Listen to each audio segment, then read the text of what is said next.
Assalamualaikum dan salam sejahtera semua. Hari ini anda bersama dengan saya Idham dan rakan di sebelah saya ni Aha. Okey, hari ini kami nak buat apa? Kami sekarang berada dekat mana Aha? Kita berada dekat Nada Alam.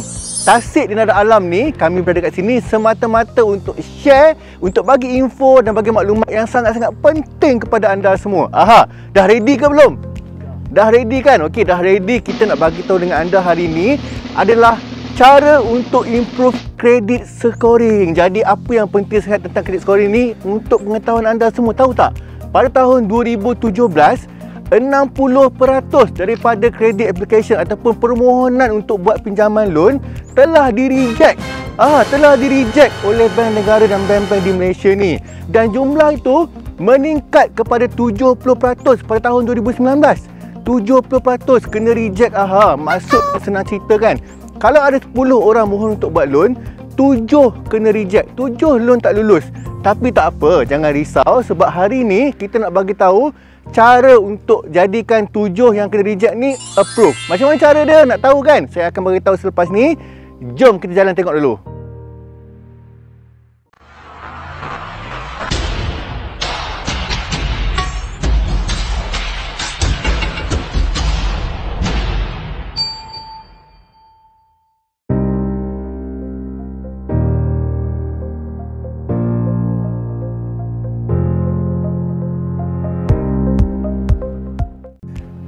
Sekarang anda tahu kan ramai sangat loan yang dah kena reject. Selain daripada tu, orang yang proses loan anda tu diorang tak kenal kita pun, diorang tak kenal anda pun secara personal. Apa yang diorang boleh buat hanyalah dapatkan data daripada bank negara dan judge anda melalui data yang diorang dapat tu.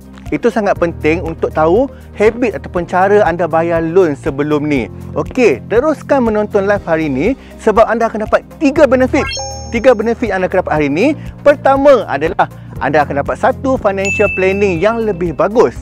Yang kedua, kalau beli rumah, kalau booking rumah, chances loan nak approve tu lebih tinggi. Tinggi sangat kan. Yang ketiga, kalau anda buat loan tu, loan anda akan approve lebih cepat. Cepat sangat. Kan? So itu saja. Kita teruskan dengan tips yang pertama. Okey, nak tahu tips pertama? Jom kita pergi ke depan sikit.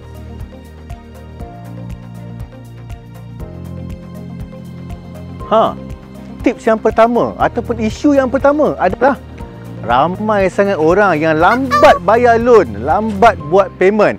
Pernah dengar tak terms bad paymaster? Benda ni lah kita kena elakkan.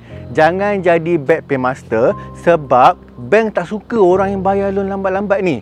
Okey, jadi apa yang anda perlu buat adalah bayar loan on time. Setiap kali sampai tarikh bayar tu, bayar je. Saya pun pernah terjadi sampai satu masa tu bank call kita, paksa kita bayar loan. Sebenarnya bukanlah kita tak nak bayar, kadang-kadang kita terlupa ke, kita ambil berat ke.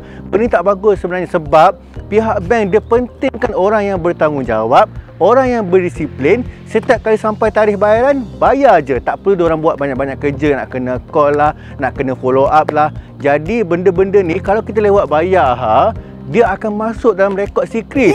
Bila kita tengok rekod secret tu, lambat 1 bulan lah, lambat 2 bulan lah, lambat 3 bulan lah. Benda ni tak bagus. Elakkan sebagus yang mungkin. Jangan buat benda macam ni. Setiap kali sampai tarikh je, bayar terus. Jangan bayar lambat-lambat. Nanti pihak bank tak suka. Sebab pihak bank diorang ada banyak pilihan. Ramai orang nak buat loan, ramai orang nakkan facilities loan. Tapi kalau orang yang tak bagus, buat apa diorang nak pilih? Mestilah diorang nak pilih orang yang bagus saja kan. Okey, yang kedua pula.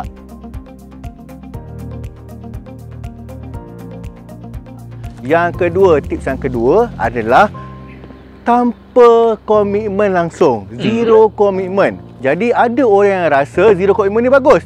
Tapi tak. Ingat tau adik-adik, kakak-kakak yang baru lepas grad tu, kalau anda zero komitmen, tak ada komitmen, pihak bank tak dapat detect macam mana habit bayaran anda kepada bank.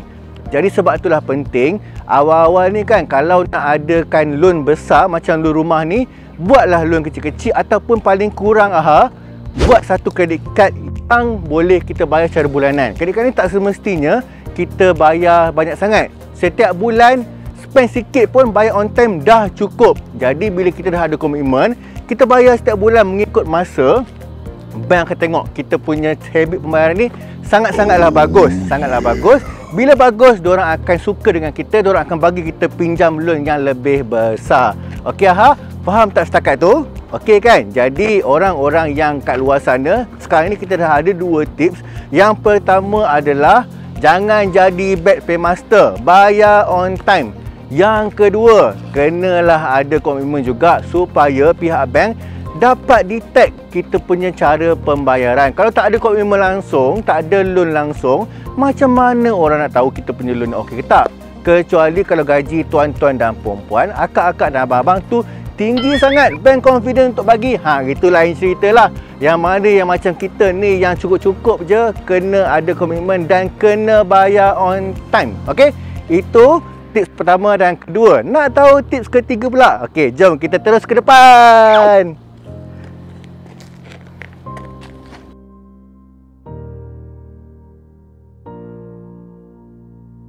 Okey, isu yang ketiga pula. Kita nak bincangkan isu yang ketiga. Hei, dah kenapa tu? Ni kes mesti banyak hutang sangat ni. Tadi saya dah bagi tahu dah, kalau hutang kosong, free debt pun tak bagus. Kalau jadi macam ni, hutang terlalu banyak sangat, maksimum credit limit pun tak bagus juga. Kena jaga tau kita punya hutang. Jangan banyak sangat. Disebabkan pihak bank, kalau kita hutang banyak sangat, nanti diorang tak yakin kita ni boleh bayar ke tak setiap bulan. Kalau boleh bayar, baguslah. Kalau kita sendiri yakin, bagus. Tapi pihak bank, dia akan tengok komitmen kita dan dia akan tengok juga perbelanjaan kita secara harian. Jangan tengok, contohlah gaji kita ni RM5,000. Kita ada hutang sekarang RM3,000. Kita nak pinjam lagi RM2,000. Memanglah boleh bayar sebab cukup-cukup RM5,000. Tapi pihak bank akan fikir, nak makan apa? Nak minum apa? Pampers anak siapa nak beli? Kan? Anak nanti pampers siapa nak beli? Susu anak siapa nak beli? Benda ni sangat penting. Jadi sebab itulah ada pengiraan tertentu, termasuklah pengiraan DSR. DSR ada yang limit sampai 60%, ada yang limit sampai 80% bergantung kepada gaji dan juga bank yang kita nak pinjam tu. Jadi anda kat luar sana tu, yang mana yang nak buat loan tu, make sure cleankan loan-loan tertentu. Jangan lebih sangat komitmen hutang terlalu tinggi sampai pihak bank tak yakin untuk anda bayar loan. Jadi sekarang ni cuba cek balik berapa persen dah pinjaman yang dah dibuat, berapa banyak hutang dah yang ada. Berapa hutang yang ada banyak sangat ni? Kan? Banyak sangat kan? Kena selesaikan dulu, barulah boleh pinjam yang seterusnya. Jadi kalau dah ada satu financial planning yang bagus, yang kita nampak macam setiap bulan berapa kita boleh bayar, berapa pinjaman yang kita masih boleh pinjam, barulah kita apply loan yang seterusnya. Janganlah main hentam je, loan sini, loan sana, loan sini, loan sana. Nanti bank memang akan reject. Okey, yang keempat, ke depan lah sikit. Jom kita jalan ke depan sikit. Kita nak tahu isu yang keempat. Isu yang keempat ni adalah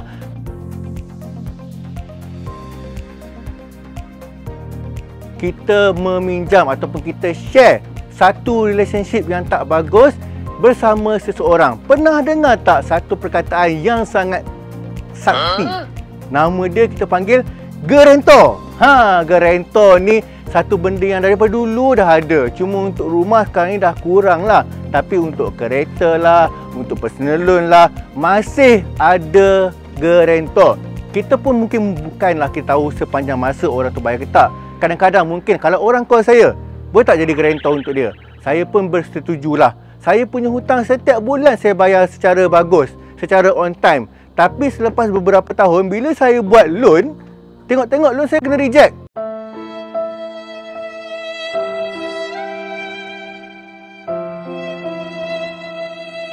Saya pergi cek kenapa kena reject.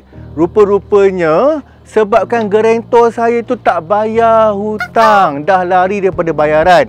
Bila dia lari daripada bayaran, automatically nama saya pun kena blacklist. Nama saya pun dah buruk. Jadi jangan suka-suka hati jadi guarantor untuk semua orang. Make sure kalau anda nak jadi guarantor tu, orang yang anda garanti tu sangat-sangatlah bagus untuk membayar. Kalau anda tak kenal dia ataupun tak rapat dengan dia, elakkanlah jadi guarantor. Sebab apa? Kadang-kadang lidah pun tergigit, apakan lagi guarantor ni kan. Jadi itu perbatas saya sendiri.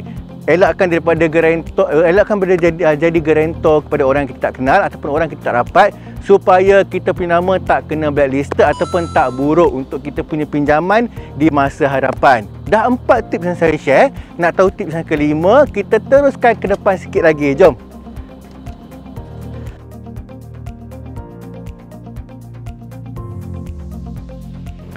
Isu yang kelima pula. Okey, sebelum tu kan kita nak tanya dulu. Kameraman kita, IC ada ke tak? Ada. IC ada kan? Orang sebelah saya pula. IC ada ke tak? Ada. Mana? Tak jumpa pun. Okey, jadi kita nak bagi tahu sekarang ni, isu yang kelima adalah IC. Penukaran IC yang terlalu banyak, terlalu kerap sangat ataupun hilang IC selalu pun tak bagus juga, yang menyebabkan pihak bank ragu-ragu dengan kita punya loan application. Contohnya saya ambil lah, mungkin AHA ni masa darjah 6 dulu, dia ambil IC, kepala dia kecil je. Sekarang ni dia rasa dia dah handsome, kepala dah besar, dia pergi tukar IC lagi sekali. Lepas tu tahun depan dah ada jambul sikit, tukar IC lagi. Selalu sangat tukar IC pun tak bagus, sebab dia akan jadi satu fraud case, di mana pihak bank akan ragu-ragu dengan kita punya application. Dia takutlah kita ni ada buat kes-kes yang tertentu ke yang tak elok dan menggunakan IC kita ni untuk buat loan. Jadi untuk orang kat luar sana yang mana yang ada IC macam kami bertiga ni, jagalah IC anda baik-baik, jangan hilangkan, jaga sebaik yang mungkin supaya nanti bila nak buat loan lebih mudah. Lagi satu kalau bawa kereta ke, bawa motor ke, kena tahan roadblock, senang sikit, IC dengan lesen semua dah ada. Jangan tinggalkan IC di rumah, okey?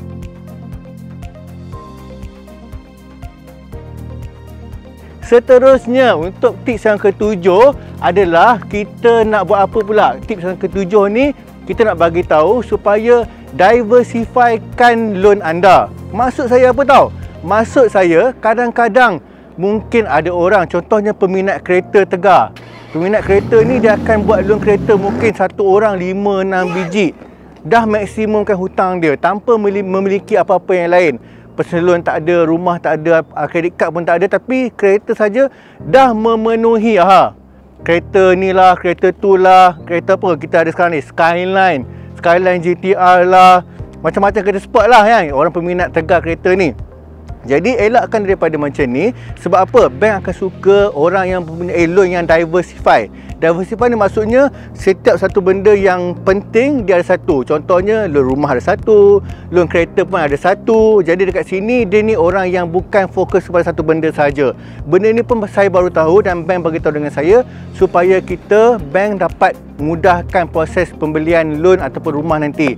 Okey, jadi anda kat luar sana diversifykan loan, jangan fokus kepada satu benda sahaja. Kalau kadang-kadang ada juga orang yang buat investment rumah, satu orang mempunyai lebih pada 5 ataupun 6 rumah. Jadi ni orang kaya lah. Jadi yang ini kalau dia punya gaji ataupun duit tu tinggi, tak ada masalah. Tapi kalau macam kita ni yang cukup-cukup makan, kita diversifykan sebanyak yang mungkin supaya kita punya loan tu lebih kukuh dan nampak lebih stabil. Okey. Ada lagi ke? Ingatkan dah habis. Alright. So, kita bagilah satu tips yang terakhir. Okey, isu yang terakhir kita nak bagi tahu ni adalah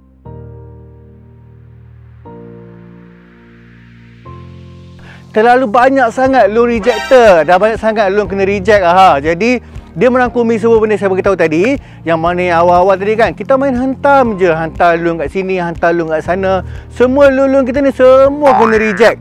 Dah tahu loan boleh pergi cuma 100,000, tapi saya saja gatal pergi hantar loan 400,000, 500,000. Jadi memanglah kena reject kan. Ikutlah kemampuan kita dan make sure sebelum kita hantar application untuk buat loan tu, buat pengiraan awal dulu. Tanya dengan pakar dulu sama ada loan kita ni ada chance untuk lepas ke tak. Kalau orang bagi tahu ada chance untuk lepas, baru kita apply. Janganlah suka-suka je hantar sini, hantar sana. Kadang-kadang kan ada orang tu kan nak beli satu kereta je, nak beli satu rumah je, tapi pergi apply sampai 7-8 kedai, 7-8 orang. Jadi semua pula kena reject. Memanglah bagusnya macam ni. Sebab apa? Nanti bank akan tengok kita ni orang yang tak serius dalam pembelian, dalam membuat loan. Sebab kita ni orang yang tak betul-betul ada planning yang tepat, tak ada fokus. Kita main hentam je semua. Bank tak suka orang macam ni. Sebab apa? Kalau terjadi loan-loan anda ni semua lepas dan nanti anda nak bayar macam mana? Sebab apa? Sebab kita punya gaji bukan tinggi sangat untuk cover semua jenis loan yang ada tadi. Alright, jadi saya akan buat satu rumusan untuk semua anda yang dah tengok hari ni. Kita punya tips pertama hingga ke-7 dan apa yang anda perlu buat selepas ni. Okey? Jadi sekarang kan dah tahu semua tips-tips yang kita berikan untuk jadikan kredit scoring lebih bagus. Saya rumuskan secara ringkas. Yang pertama, isu dia adalah Bad Paymaster. Jadi apa yang anda perlu buat adalah buat satu jadual ataupun masukkan ke dalam kalender bila tarikh yang patut anda bayar loan. Jadi start pada situ, bayar on time. Okey, bayar on time supaya nanti mudah untuk loan seterusnya anda dapat. Yang kedua, tak ada langsung credit facility. Kosong, zero debt. Okey, kalau tak ada credit facility, apa yang anda boleh buat adalah cek balik ada tak PTPTN ke, ataupun kalau tak ada juga, sekarang ni apa yang anda boleh buat adalah buat loan kecil-kecil, credit facilities yang kecil-kecil supaya bina anda punya credit facility yang bagus. Isu yang ketiga pula, maksimum credit limit, hutang banyak sangat. Jadi apa yang anda perlu buat adalah kurangkan ataupun clearkan sedikit sebanyak loan mana yang tak penting. Jangan banyak-banyak sangat hutang. Pastikan yang mana yang penting sahaja buat. Yang keempat pula, kalau yang mana yang banyak sharing relationship untuk loan ataupun kita panggil sebagai guarantor, jadi lepas ni berhati-hati. Jangan suka-suka jadi guarantor untuk orang yang kita tak kenal sangat ataupun orang yang kita tak rapat. Cuma bantu orang yang kita betul-betul percaya dan juga kita tahu dia akan bayar loan sebaik yang mungkin, on time. Okey, seterusnya pula, isu yang seterusnya adalah banyak kali sangat tukar IC. Macam saya cakap tadi, muka tak comel lah, IC hilang lah. Jadi benda ni elakkan, jaga IC baik-baik. Dan juga kalau nak tukar IC tu, make sure kita buat IC sebetul-betulnya. Jangan selalu sangat tukar IC, sebab dia akan jadi satu isu fraud case di mana pihak bank akan ragu-ragu dengan kita. Okey, lepas tu kredit diversify. Maksudnya kita diversify kan, kita pelbagaikan kredit kita. Jangan fokus kepada satu benda saja. Contohnya tadi saya dah bagi tahu, jangan beli kereta 4-5 biji lepas tu baru nak beli rumah. Jadi beli kereta satu dulu ke, beli rumah, kemudian barulah balik beli kereta ke apa yang anda minat tu lah. Yang terakhir adalah banyak kali sangat loan kena reject. Jadi loan kena reject ni biasanya disebabkan kita buat loan ni hentam promo saja. Ini masuk, itu masuk. Loan dah tahu lepas 100,000 je. Jadi kita buat loan 400,000, 500,000. Memanglah loan tak lepas, memanglah kena reject. Jadi selepas ni bergantung kepada yang pakar. Pergi jumpa dengan orang-orang tertentu, pakar financial. Tanya dengan dia dulu, tanya dengan banker dulu sama ada loan kita ni boleh approve ke tak. Kalau dia cakap ada chance untuk approve, baru kita apply, baru kita ambil. Kalau tak ada, jangan suka-suka pergi apply. Make sure kita punya financial tu stabil, kukuh, baru kita apply. Jadi setakat situ saja kita punya sharing untuk cara untuk improve credit scoring. Saya harap semua benda ni dapat membantu anda. Dan ingat, jadi orang yang berdisiplin, jadi orang yang bertanggungjawab macam kami berdua ni, supaya nanti bila nak apply loan, cepat-cepat dapat kelulusan dan juga dapat loan yang anda nak. Okey, itu saja. Kita berjumpa lagi dalam next episode. Assalamualaikum. Bye-bye.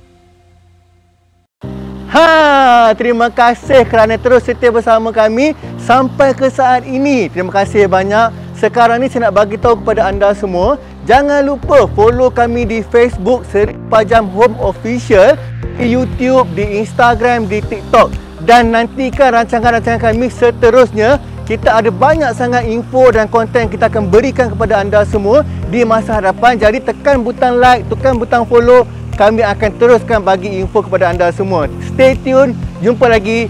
Bye-bye.